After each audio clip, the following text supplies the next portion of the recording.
Govind Pareek, page number 49 हम लोगों का चल रहा था, है ना। अन्न क्लेद कारक होता है, कौन होता है? जल होता है। और कफ क्लेदक कौन होता है? लवण होता है। रटना है इसको अच्छे से, ठीक है। नेक्स्ट हम बढ़ते हैं आगे। ब्रिंगण कौन करता है? मांस करता है। कहाँ मिलती हैं ऐसी चीज़ें? हमें 25 वाले चैप्टर में मिलती हैं। सुश्रुत सूत्र 25, क्या नाम है चैप्टर का, पता है क्या? मांस ब्रिंगणीयानाम श्रेष्ठम, ऐसे पढ़ते हैं ना। फिर तृप्तिकर हर्ष है, तर्पण तर्पणी रसः तर्पणीयानाम, ऐसे पढ़ते हैं, तर्पणीयानाम रसः, ठीक है। तर्पण करने वालों में श्रेष्ठ रस होता है। रस बोले तो मांस रस, ठीक है, वहाँ रस आता है, मांस रस नहीं आता, ये चीज़ याद रखना है, ठीक है। और जो रस धातु होती है वो क्या करती है? प्रीरण कर्म करती है, याद रखना, प्रीरण कर्म रस धातु कर रही है। तर्पण, यहाँ पे अग्रह की बात हो रही है, ठीक है। तर्पण हो रहा है रस के द्वारा। बहुत ज़मीन आसमान का अंतर है, बट कंफ्यूज हो जाते हैं कई बार, डिफ्रेंशिएट नहीं कर पाते हैं कि कौन सी चीज़ कौन से रेफरेंस से पूछी गई।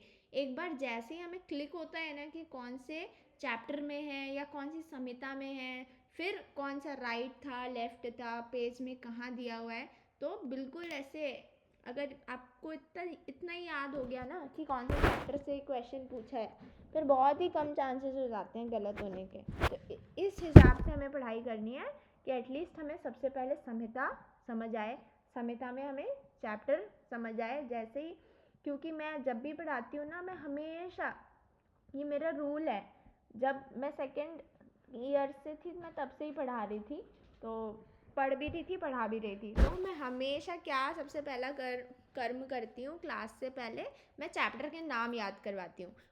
ऐसा लगता है कि क्या ही मतलब चैप्टर का नाम याद करने से, कोई चैप्टर का नाम पूछते हैं क्या, है ना।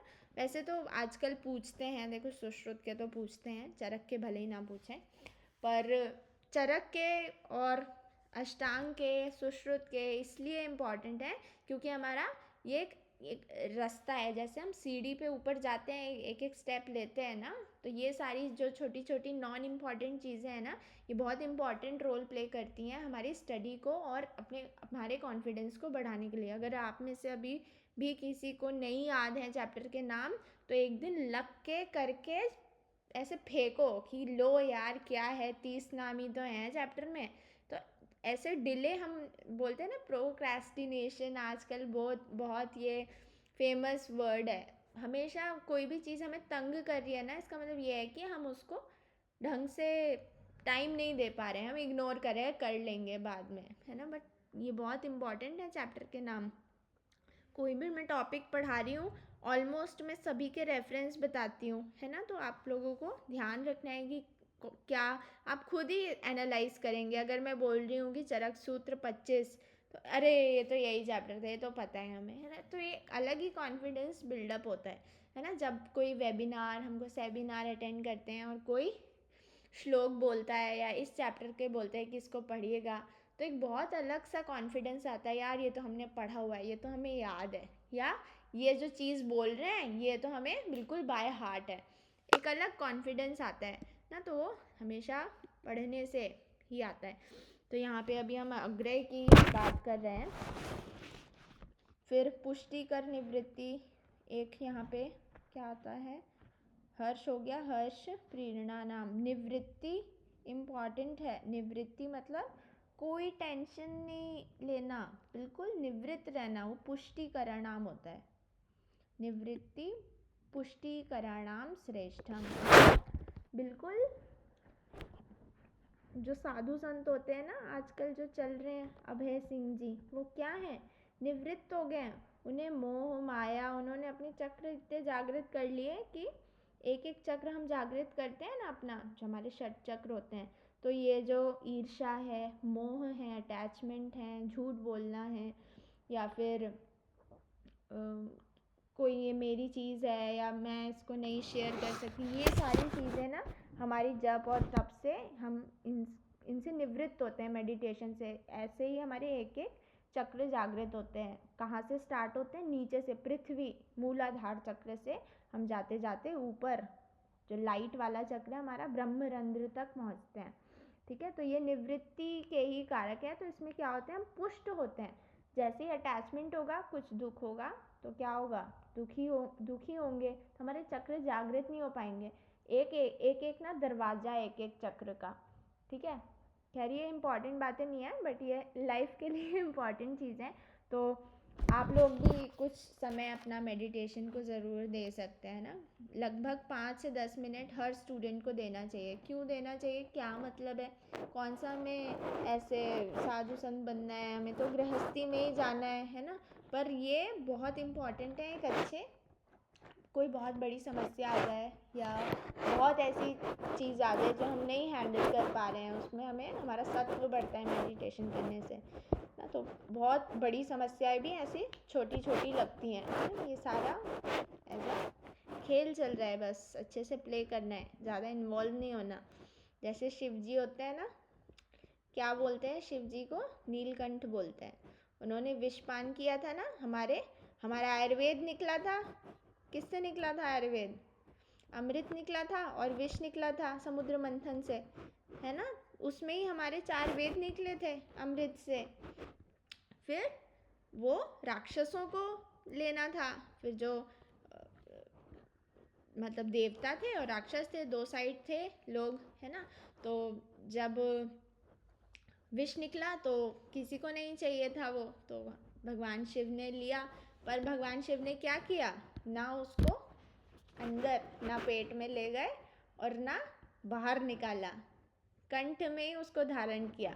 इसको हम कैसे ले सकते हैं कि अगर कोई हमें कोई बुरी चीज़ बोले, हमारी इंसल्ट करे या हमारा अपमान करे, तो हमें उसको एब्जॉर्ब नहीं करना, अंदर पेट में नहीं ले जाना और बाहर उसको गलत भी नहीं बोलना, है ना। बीच में ही रखना है, हाँ भाई तुम खुश रहो, है ना, हमें कोई फ़र्क नहीं पड़ता।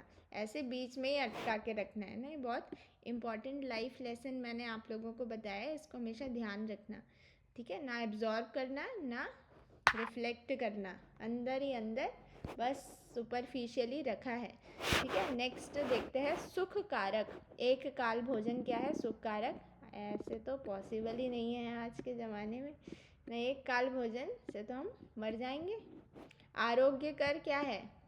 यथा काल भोजन। यथा काल भोजन क्या है? काल भोजनम आरोग्य करणाम। मतलब सारे रोग जो हैं वो मंदाग्नि के कारण ही होते हैं ना। जब हम समय से पहले, समय से बाद में, या फिर ज़्यादा भोजन करें या कम भोजन करें। प्रमित आसन आता है, 3 आते हैं ये। कर्षणीया नाम आता है प्रमित आसन में। कृष्णता कारक होता है। सुख परिणाम कारक एकासन होता है।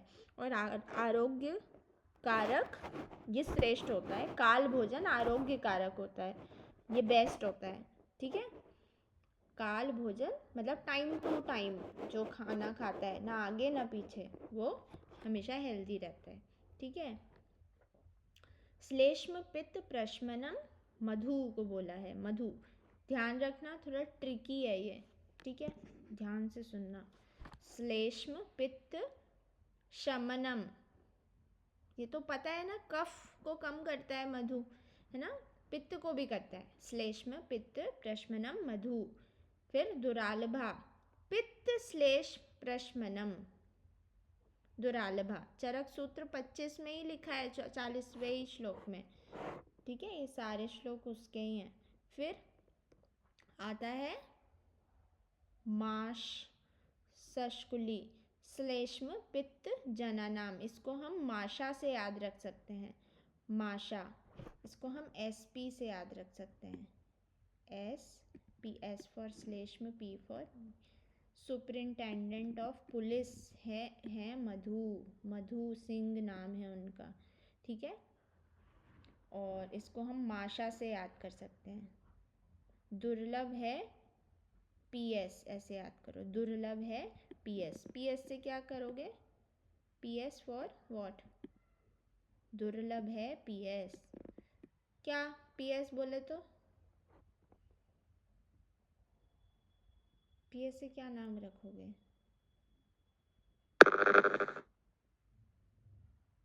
बताओ। नहीं आ रहा नाम? नहीं समझ आ रहा कोई? चलो देख लेना अपने हिसाब से नाम। ठीक है, PS याद रखना, PS। और SP है मधु सिंह। ठीक है, इसमें आते हैं हम माशा। माशा याद रखना, माशा। माश और शशकुली, माशा। माशा, ये ट्रिक है। ठीक है, नेक्स्ट विरुद्धाहार। 18 प्रकार के हैं चरक सूत्र, 26 में हमें ये मिलते हैं, बाकी कुल 18 हैं। मधु उष्ण करके या फिर उष्ण ऋतु में कर्म विरुद्ध होता है। घृत मधु समान मात्रा में मात्रा विरुद्ध होता है। मान विरुद्ध मध्वाम्बु है। फिर परिहार विरुद्ध सुअर के मांस सेवन उपरांत उष्ण जल सेवन। क्या है सुअर का मांस? पहले ही वराह मांस के लिए बोला गया है ना कि वो उष्ण होता है, तो उष्ण नहीं पीना हमें। ठीक है, क्या हो जाएगा? परिहार विरुद्ध हो जाएगी। ये पूछते हैं कौन सा विरुद्ध है, ये इम्पोर्टेंट है। ठीक है मैम, परिहार का मीनिंग क्या होता है? परिहार मतलब किसके साथ हमें क्या नहीं सेवन करना चाहिए। The standard of food to be taken, ideal food कैसा होना चाहिए। ठीक है, तो उसमें बहुत सारे हैं ना, हमने सुश्रुत में पढ़े तो थे, उस टाइम भी मैंने बताया था।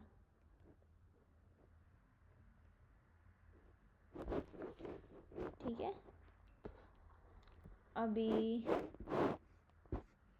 ये एग्जाम्पल कम ही है, बाकी सुश्रुत में डिटेल में पढ़ना और भी इम्पोर्टेंट है। उपचार विरुद्ध 18 हैं। घृत सेवन उपरांत शीतल जल पीना है। पीते हैं क्या हमेशा? स्नेहन के बाद, स्नेह कर्म है ना, 4 महास्नेह होते हैं, उसमें घृत प्रधान होता है, तो क्या पीते हैं हम हमेशा? बताओ क्या पीते हैं?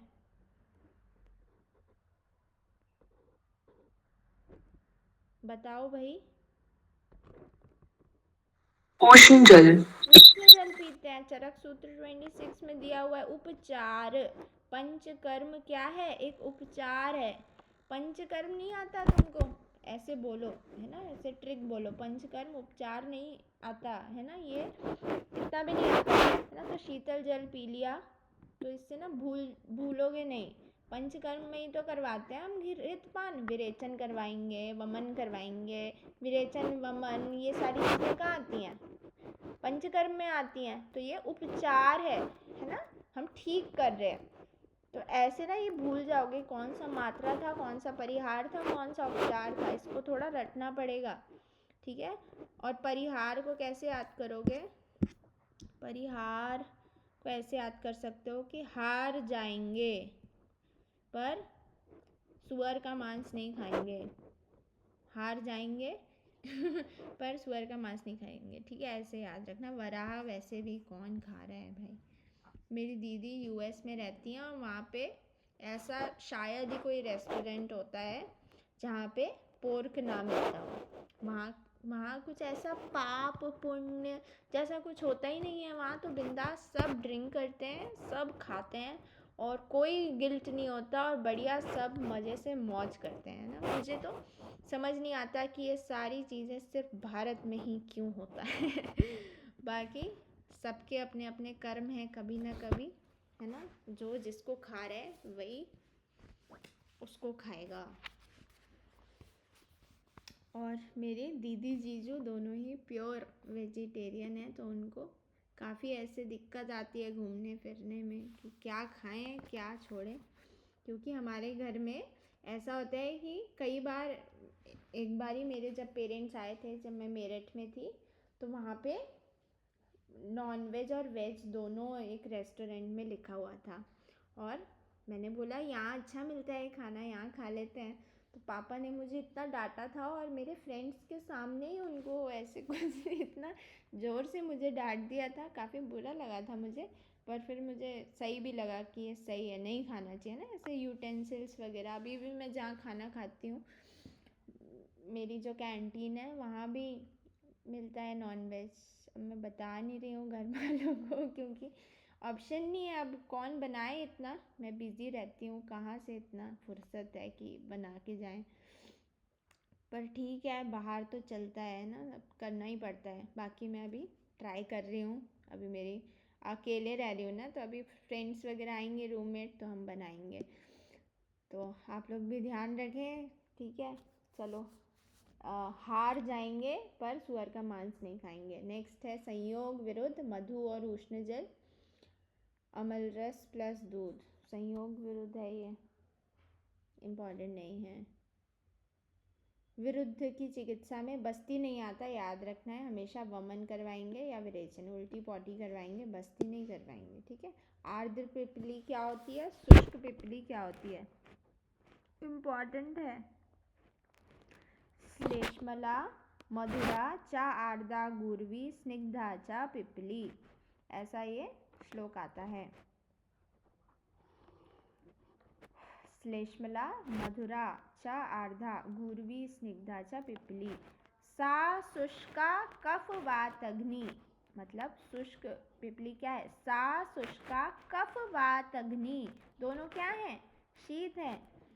कटु उष्णा वृश्य समता, वृश्य होती है ये पिपली, याद रखना है। चरक सूत्र 27 में ही दिया हुआ है। आहार योनि वर्ग में हम ये पढ़ते हैं, ठीक है। तो जो आर्द्र है वो कफ कारक होती है, श्लेष्मला मधुरा चा आर्द्रा, ठीक है। स्निग्ध है, याद रखना है। और शुष्क क्या है, कफ वात अग्नि, दोनों ही शीत वाले गुण हैं, ठीक है। कुछ मैच नहीं होता है इसमें, सब उल्टा ही चल रहा है, इसलिए बोल रही हूँ, इसे अच्छे से रट लो, यही चीज़ें आएंगी।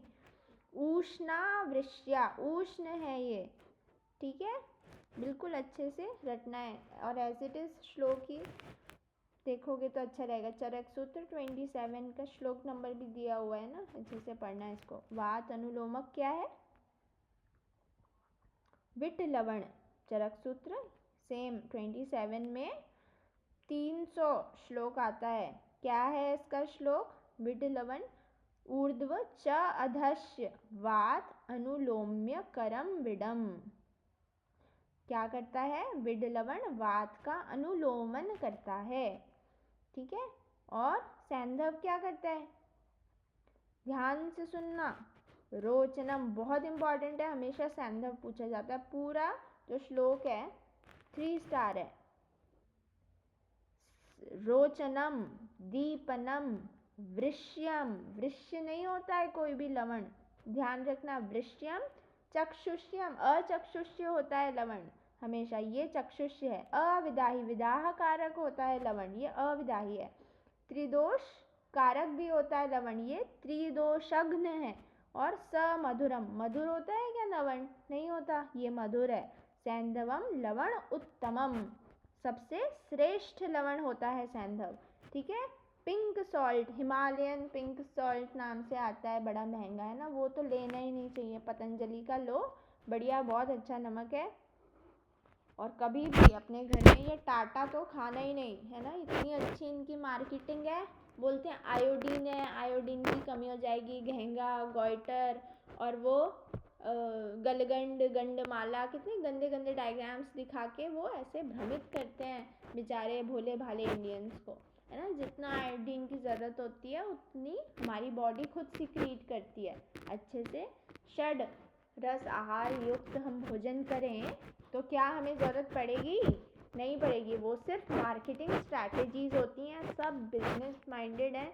इतने एक एक सेकंड के इतने करोड़ रुपए के वो ऐड बनाते हैं टीवी में, आप लोगों को कल्पना भी नहीं कर सकते, इतना महंगा आजकल ये हो गया ऐड वाला सिस्टम, है ना। तो बिल्कुल ध्यान रखना है, अपने हेल्थ से कभी भी कॉम्प्रोमाइज़ नहीं करना है, अपनों के लिए, और जो अपने फ्रेंड्स हैं, क्लोज फैमिली मेम्बर्स हैं, फ्रेंड्स हैं, सबको रेकमेंड करना है कि ये टाटा तो खाना ही नहीं, है ना। सफ़ेद बाल हो रहे हैं उम्र से पहले, चश्मा मोटे हो रहे हैं, है ना, चश्मे नंबर बढ़ रहे हैं, चश्मों के, स्किन डिजीज़ बढ़ रही हैं, डिस्कलरेशन हो रहा है फेस में, हाथ में, तो ये सारी चीज़ें सॉल्ट से ही एसोसिएटेड होती हैं। मैंने अभी पढ़ा, मेरे क्लोज में ही एक मेरी फ्रेंड के लगभग उसकी उम्र ऐसी थी 30-35 वर्ष ही थी, तो उसको हार्ट अटैक से सडन स्ट्रोक हुआ और वो डेथ हो गई, है ना। ऐसे आए दिन आप लोग सुनते होंगे। तो ये सारी चीज़ों का ऐसे छोटे छोटे निदान रहते हैं। मेन जो इनटेक होता है सॉल्ट ही है।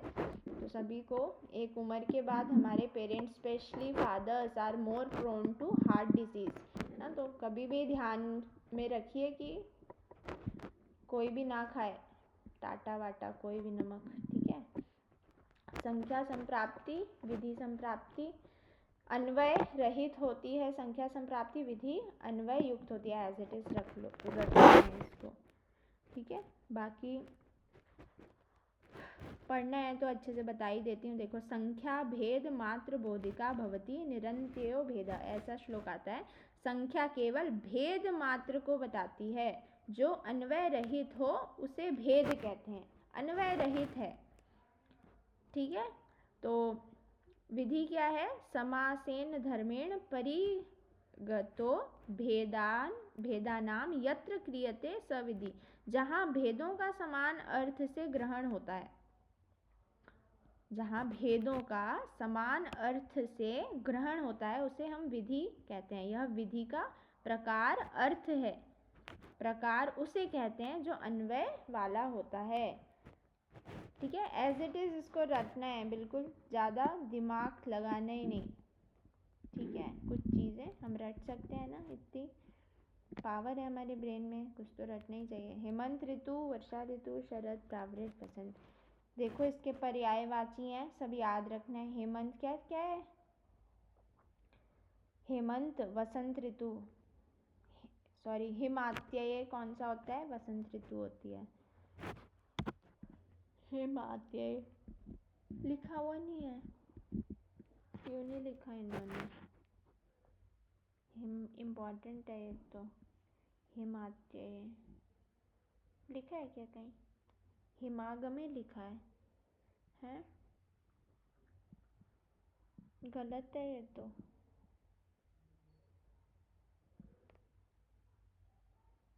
होगा, हो भी सकता है, सही है। पर हिमात्यय तो क्या होता है? वसंत ऋतु होती है, ठीक है। सुश्रुत सूत्र 64 का 35 है, देख लेना, बुक तो होगी, देख लेना, ठीक है। देख कर आएंगे सभी, आए हैं 2-3 बार भी पूछे गए हैं ये। हेमंत ऋतु को तुषार बोलते हैं, सिंपल है। शिशिरागमे कहते हैं, ये भी सिंपल है। हिमगमे और त्वंते नॉट इम्पॉर्टेंट। वर्षा ऋतु में ये इम्पॉर्टेंट है, घर मानते, घरमात्य ये इम्पॉर्टेंट है। चरक निदान 1 में आता है, भाव प्रकाश के अनुसार घर्म श्वेत का पर्याय है, ये आप लिख सकते हैं। शरद ऋतु को घनात्य बोलते हैं और धराधरत्य बोलते हैं, ठीक है। प्रावृत ऋतु को तापात्य बोलते हैं, तापात्यये। सुश्रुत उत्तरतन 64/46। नेक्स्ट, वसंत को शीतात्य बोलेंगे, कुसुमागमे बोलेंगे और हिमात्यये भी बोलते हैं, ठीक है। ग्रीष्म को क्या बोलेंगे? घर्मकाले, इम्पॉर्टेंट है ये, घर्मकाले लिख लेना, घर्म लिखा है ये। और निदाघ, ठीक है। घनात्यय मतलब घन मतलब बादल, ठीक है। सुश्रुत अनुसार महाभूत व मान गुणों में संबंध।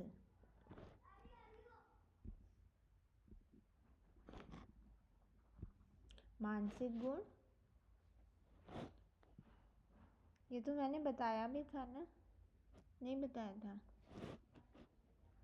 मैम हो चुका है। सत्य, रज, सत्वतम, है ना, शब्द स्पर्श रूप रसगन, ये हो गया था ना।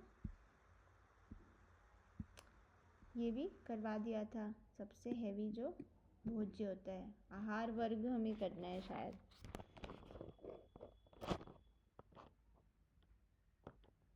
बारह हो रहे हैं चरक अनुसार आहार वर्ग।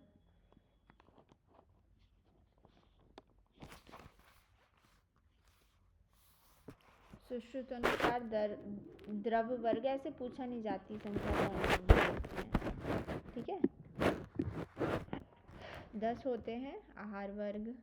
सुश्रुत अनुसार 13 होते हैं, एक ज़्यादा है सुश्रुत में, एक ज़्यादा माना है किससे, इनसे।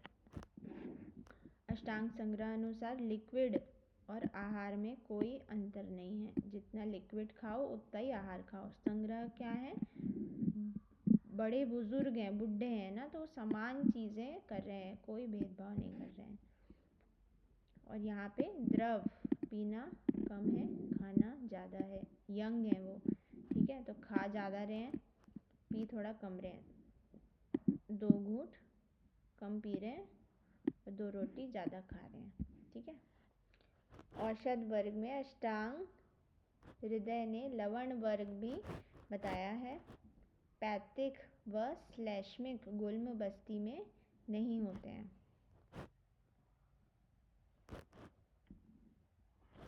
गुल्म में कोई दूष्य नहीं होता, ये इम्पोर्टेंट है। अतः पाक नहीं होता, दूष्य होगा तभी पाक होगा, परंतु अभ्यंतर वृद्धि में पाक होता है, ठीक है। ये तो पता है सभी को, विद्रधि में पाक होता है, गुल्म में कभी पाक नहीं होता है, तो चरक में भी हम पढ़ते हैं। चरक ने गुल्म में पाक बताया है, सुश्रुत अनुसार पाक नहीं होता। पर जब हम ये विमर्श पढ़ते हैं ना, तो उधर ही हम पढ़ते हैं ये कि पाक नहीं होता, गुल्म के चैप्टर में, चरक में, ठीक है।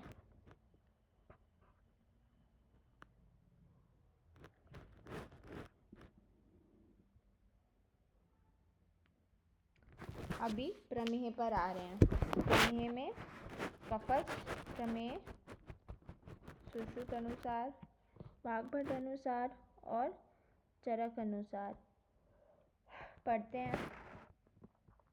अत्यर्थ मधुर शीत व अविल मूत्र की प्रवृत्ति होती है इक्षु बालिका में। इनको अच्छे से टेबल बनाना चाहिए था, तब इनको लिखना चाहिए था। अच्छे से इन्होंने प्रेजेंटेशन नहीं की हुई है, पर कोई बात नहीं।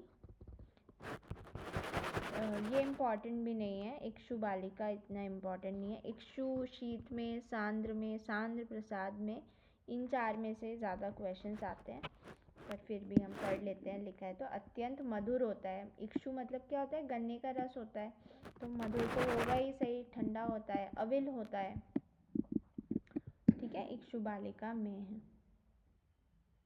फिर शीत में है, शीत में इम्पॉर्टेंट है काफ़ी ज़्यादा, ठीक है। ये अत्यर्थ मधुर है, अत्यर्थ मधुरम शीतम, ये इम्पॉर्टेंट है, ठीक है। शीत तो इक्षु में भी हो रहा है, पर याद रखना है, ठीक है। अत्यर्थ मधुर और शीत, अत्यर्थ मधुरम शीतम इक्षु में भी होता है और शीत में भी होता है, ठीक है। यहाँ पे लिखा हुआ नहीं है, कंपैरिजन में लिखना चाहिए था उन्हें। सांद्र में क्या बताया है, सांद्र में यस्य पर्यूषितम मूत्रम सांद्री भवती भजेत। पर्यूषित नाम से पूछा जाता है, तो याद रखना है कि सांद्र मतलब क्या होता है, जैसे हमने कुछ नमक मिलाया पानी में, शक्कर मिलाया और नींबू मिला दिया, तो वैसे गंदा गंदा सा नहीं लगता है ना, पर्यूषित। कुछ मिला हुआ है, पर्यूषित है, दूषित है, ऐसे याद रख लोगे तो हो जाएगा। ठीक है। और शीत क्या होता है? बहुत मधुर होता है। शीत, शीतम, अत्यर्थ मधुरम शीतम, बहुत मीठा होगा और ठंडा ठंडा होगा। फिर सांद्र प्रसाद में है, ये भी इम्पॉर्टेंट है, ये सबसे ज़्यादा इम्पॉर्टेंट, यही पूछा जाता है। क्यों इम्पॉर्टेंट है? क्योंकि इसका श्लोक देख के हमें समझ नहीं आ पाता है कि सांद्र है। कोई भी श्लोक देखेंगे ना उसमें आ ही जाता है जो नाम है, इसमें नहीं आ पाता। देखो, यस्य समहन्यत, यस्य समहन्यते मूत्रम किंचित किंचित प्रसीदति, सांद्र प्रसाद में है ये। ठीक है, किंचित किंचित प्रसीदति आता है इसमें। सुश्रुत ने सुरा बोला है, वाग्भट ने भी सुरा बोला है। शीत में को सुश्रुत ने फेन बोला है, वाग्भट ने शीत बोला है। इक्षु में को चरक ने तो इक्षु ही बोला है, सुरा ने इक्षु, उन्होंने भी वही बोला है। ठीक है। और क्या, सांद्र प्रसाद को सुरा सुरा बोला है। ठीक है, ये चीज़ याद रखना, ये तो पता भी होगा। सांद्र मतलब गाढ़ा होता है और प्रसाद मतलब हल्का होता है। ठीक है, तो गाढ़ा हल्का में थोड़ा थोड़ा प्रसाद मिलेगा सभी को, किंचित किंचित प्रसाद। ठीक है। फिर अभी मुहुर मेहती यो नरः, वसा,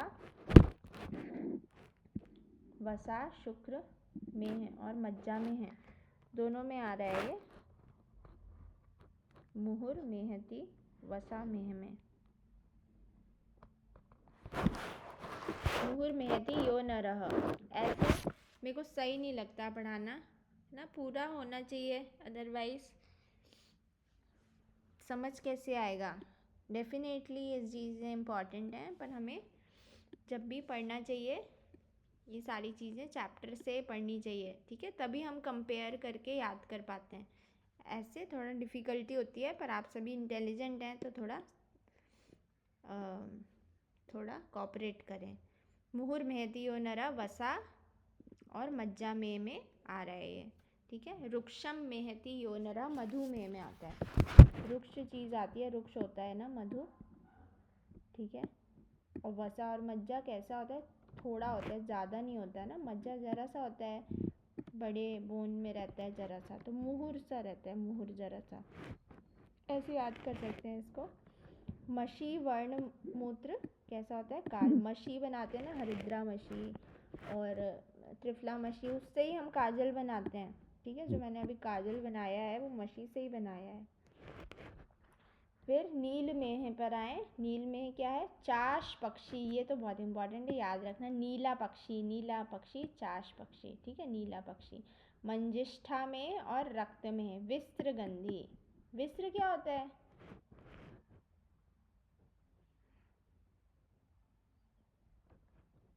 आम के जो मजे आते हैं उसके गंध के साथ। क्या क्या?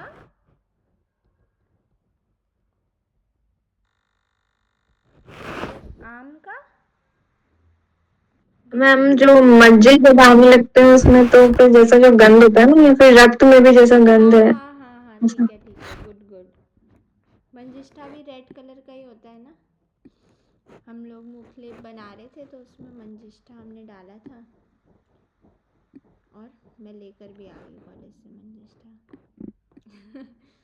चलो देखते, मंजिष्ठा बहुत अच्छा है भाई, हर चीज़ में बहुत अच्छा है मंजिष्ठा, वरदान है। उष्ण गुण काल में है, वह रक्त में, दोनों में मिलता है। काला और रक्त दोनों में मिलता है। देखो, काल में कोई अम्ल में बोलते हैं, याद रखना।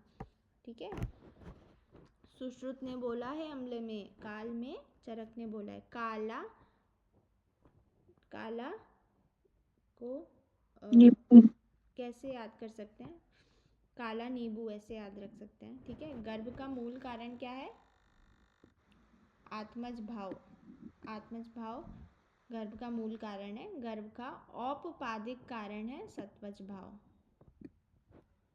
मूल क्या है? आत्मा से ही तो गर्भ आ रहा है ना, आत्मा का प्रवेश हो रहा है, तभी तो कोई अंदर जीव उत्पन्न हो रहा है। ठीक है, बिना आत्मा के तो पंच महाभूत हैं, मृत है। गर्भ का औपपादिक भाव क्या है? सत्वज भाव।